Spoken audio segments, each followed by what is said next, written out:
என்னுடைய மகளுக்கு நான் முதல் சொல்லிக் கொடுத்த மூல மந்திரம் எஃபர்ட்ஸ் நெவர் ஃபெயில். என்னுடைய மகளின் சாதனை தொடரும். இது முடிவல்ல, ஆரம்பம். Thank you race.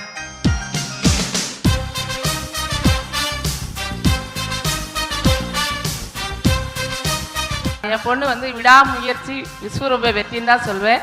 0.5 0.1 அந்த மாதிரி போகிறப்போ ரொம்ப கஷ்டப்படுவா. நான் மோட்டிவேட் பண்ணி அடுத்த முறை ஜெயிச்சலாம் அப்படின்னு சொல்லுவேன். இப்போ நான் ஒவ்வொரு தடவையும் நான் பேங்க்குக்கு போகிறப்ப அந்த மேனேஜர்லாம் பார்த்து நம்ம மகளும் இந்த மாதிரி ஆகணும்னு ரொம்ப கனவு கண்டேன். அந்த கனவை நினைவாக்கி எனக்கு பெருமைப்படுத்திட்டா. அதே மாதிரி ரேஸ் அவங்களுக்கும் வந்து அந்த இன்ஜினியர் முடிச்சு உடனே அதில் ரேஸில் சேர்ந்து இவ்வளோ இந்த அளவுக்கு சக்ஸஸ் பண்ணுறதுக்கு ரேஸ் ஒரு காரணமாக இருக்குது. அவங்களுக்கு நன்றி சொல்ல நிறைய இதே மாதிரி அதிகாரிகள் அவங்களை உருவாக்கணும்னு நான் வாழ்த்துக்கிறேன்.